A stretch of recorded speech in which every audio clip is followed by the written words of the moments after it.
Hello there and welcome. This is a review of the update we've had for the user interface for Company of Heroes 3. This update came yesterday via Twitter and it's just a mock-up, but it's enough for us to start giving our opinions, I believe. So let's go and check it out.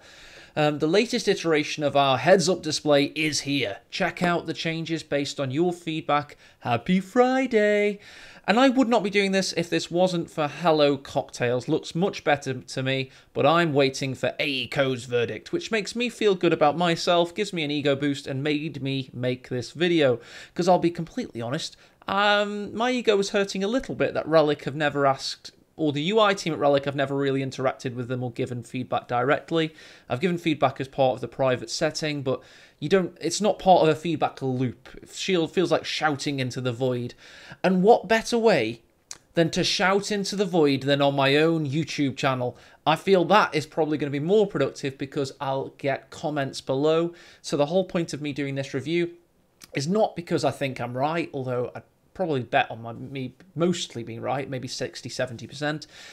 I mostly want to hear what you guys have to say below, because you'll challenge my assumptions and you'll also challenge the UI as it stands, because the reason I put a lot of effort into UI is because that's one of the things that tends not to change that much after a game comes out. It's mostly balance and factional stuff that'll change for this RTS, I imagine. UI tends to be changed less so. I'm not speaking for COH3, maybe that will get changed more so, but based on the past, the UI, the main elements tend to stay locked in after release, so I really want to make sure as a community we give the most feedback we possibly can do, and whatever I can do to help that, I will do. So let's get over to the UI mock-up now, and we'll go over it in a full screen-like fashion. There we go, that's better. And we're going to start going anti-clockwise or counterclockwise around the screen. We're going to start with this. This is the Airfield Command Center. I don't know what it's exactly called, but it's one of 3 options you get from the headquarters building for the United States. And it's not in the correct position. Many people have already pointed this out. It looks odd. It's just kind of there in the center. If you cast your eyes over here, just follow my little magnifying glass, there is the battle group command ribbon, we'll call it, and that's lovely. It's in a great position and it hugs the side of the screen. It's incredibly clear that this should do the exact same, and it should just hug the side of the screen. It'd be way more logical and it'd be way more better positioned. Talking of things that are better, the minimap is larger, which for me equals better. It has to be constrained to being a diamond. As you can see, the north icon here is already rotated 110 degrees counterclockwise, meaning they've rotated the camera. And if it was a square, it would then clip the side of the screen. So it has to be a diamond for a reason. But within that, they need to make it as large as possible, and I'm very pleased to announce they're nearly touching the side of the screen. They're not quite there. You see my little magnifying glass zipping around, but it's definitely a bit bigger, and that's all we can hope for. Also, some of the shading and the elements look a bit more refined. The map assets, which I believe are an image asset, are definitely looking like they're getting there now. And hopefully they can merge the Company of Heroes 1 readability and colour palette with the COH3 quality of life and usability features and make the perfect minimap interface. These buttons are looking better in the bottom now. We've got the bars looking a little bit more logical and less silly. On the left here, you've got stats options and what I perceive to be a tactical map button, which I hopefully be remappable to any key on the keyboard. But there it is if you want to click it. And then on the right, you've got your team commands. You've got attack, defend, move, and then tactical pause, the brand new feature to COH3. And here we've got the unit command ribbons. I can't remember the exact name for these things, but they're one of the best features that Company of Heroes 2 pioneered in, and they're now taking their place in the center of the screen. But I'm going to bet that this is still on a toggle, just like it was on the alpha, and you can toggle it to be in the top right of the screen also. Because if you see the top right of the screen, there's a big gaping space there. It can be used just the same as these with a toggle. So put it in that COH3 position. But I would urge you to try it in the center, just like every other RTS, just like Total War and many others, because it's closer to where your cursor is. So you don't have to get everything on a command group to quickly click it. you can just click, for example, your M4A3 Sherman, your mortar, your machine gun, and direct them onto the field, and it's just a little bit closer to the action. I contest what somebody said on Reddit, that you will accidentally click them. I don't think that's going to happen. And the main reason is, if we go clockwise in a second to the heads-up display oblong, I think that we're going to be operating in this space in the center. So I think they're suitably out of the way here. I wouldn't worry about that. In terms of the actual assets, I think they've come along a long way now. I think you can easily see what you're dealing with here. That's a half track. Got your Wolverine, the M4A3, the Bulldozer, the Greyhound. You can really see what you're dealing with.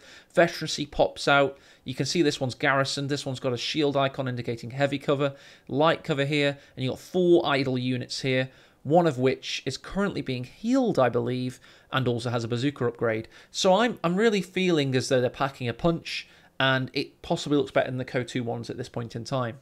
Next bit is the oblong heads-up display, and I'm so happy about this. It is really getting there now. It looks how it should look. It's clean, and it works for the following reason. Transitioning to webcam. Now, it is something that you can depend on to be in an area of the screen.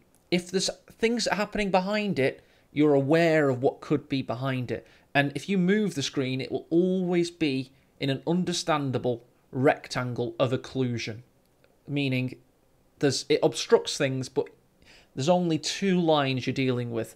Before, it went, sorry, I used my head, and then it had a bit protruding from that, and it was like a C shape. It was a bit of a monstrosity, like a Resident Evil final boss. And it's much better now. Transitioning back to the main screen there, it's now a very dependable, classic RTS oblong, or a rectangle, whatever you want to call it. It's just much better now. It goes up and to the right in a really nice line. And us humans, we love a good line. And that you can depend on that. Talking about the assets themselves, I mean, the unit portraits have come a long way. I'm feeling that there's going to be loads of good room for tooltips here, and maybe expandable tooltips. I don't know why we don't see enough of them in RTS gaming. So it could say Engineer Squad, a rugged worker unit, the backbone, and then ... And then you click it and you see all the information you want to see. It's going to have loads of good stats, I feel, and it's just looking really clean. The resources in a horizontal strip, I believe they should be, and I'll explain why.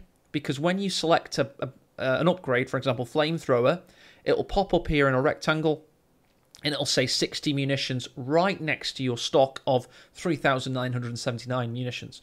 But you know what I mean? It's great to have them in a horizontal strip because you can easily see what you need. And although vertical strip, aka COH1, was great for a snapshot, you can't beat the reference guide that is the COH2 way of doing things. And I'm anticipating, I've not played this build, but I'm anticipating that it pops up above the heads-up display. I kind of suggested maybe it could pop up above the unit icon, but I think that could get a little bit messy and maybe too difficult to engineer from their standpoint. But yeah, I'm happy with this block. I'm thinking it's looking good. On the bottom right, we've got the hotkey mapping area and the unit control area, and it's now next to the actual unit icon, so it's perfect sense. We're not going to have diverging eyes like a chameleon trying to keep up with, because they were they were having a feel about having the unit icon here where my cursor is, and then having the command corner over here still, so it would have been a little bit too divergent. They're now next to each other. It's really logical. I do recommend, by the way, try and get used to grid keys if you can. I know COH3 is going to have remappable keys, as they've announced, but if you can get used to Quer, Astaf, Zukskv in a 4x3 grid, you'll always be able to jump from faction to faction and quickly learn hotkeys. And if you play WASD, by all means remap them to F, maybe G, H, J, Y perhaps, and then you can quickly use the hotkeys on the left of the keyboard to control your units. So yeah, there's a lot going on there, and it's in the classic COH2 style, and it's looking good. On the battle group ribbon, I just think it's much better. This is once you've selected your battle group tree, which should pop up here now. You'll then get your abilities from the battle group, and I think it's looking better. It's hierarchical as well. It starts with 1 for the smoke bombing run. It goes to 6 for the paradrop AT gun, and I'm sure there'll be P47s or whatever going further up there. It's just so much more logical and better situated. And now it's time for the the airfield abilities here, whatever they're called, to similarly hug the side of the screen. And finally, zooming in here on the victory point and timer indicators, I think the fonts overall in the UI are very readable, but when they're larger, they don't look very World War II-esque. So perhaps we could maybe have some more stylistic fonts here. They're very clean and arguably too clean when made larger. So maybe they could go for a little bit more style on the victory points. Definitely looking at the italicized, the italics used on the clock. It looks a bit weird. It doesn't look very World War II. It looks a little bit more mobile gaming, and there's a bit of work there. Also, the colours when used as a block, I think the contrast and hues aren't quite gritty enough for some reason. Look a little bit too playful for my tastes, and it's only because it's a large block and it just magnifies the actual colour choices, and I just think they look a little bit too cartoony for the game in at hand. There you go, there's my overview. Last point actually is thematics. It's clear to me they've taken from Company Heroes 1, where the heads-up display is of itself and it is your tool for interacting with the game. Company Heroes 2 is of the game, and it just so happens it lets you control the game. And what I mean by that is Company Heroes 2 uses hues and textures that kind of map into the terrain. If you ever notice, there's like bullet marks and rips and stuff involved, and I always found that too busy. Now keep in mind that, I don't know if you've ever seen my glasses, I'm basically blind. So for me, readability is everything. And Company Heroes 1 just did it better for me personally. Company Heroes 3 is way cleaner and more readable, and that's what I personally am looking for. The sacrifice of thematics, I'm all for it. And to be honest, I'm kind of happy with this. Maybe some font tweaks and stuff like that. Now the unit icons look more gritty. The unit portraits, the actual... You saw the engineer squad, he looks pretty badass now, like almost like a painting portrait like COH3. I'm kind of happy. I'm happy with the COH1 look, me personally. Finished now. I now want to hear what you have to say, what you're feeling about the UI, where you think it's going, if you think it just needs tweaks or it needs fundamental changes still. They've given themselves until February, so it's a chance to give your opinion. Thank you for watching though, and I hope you have a great weekend. Cheers.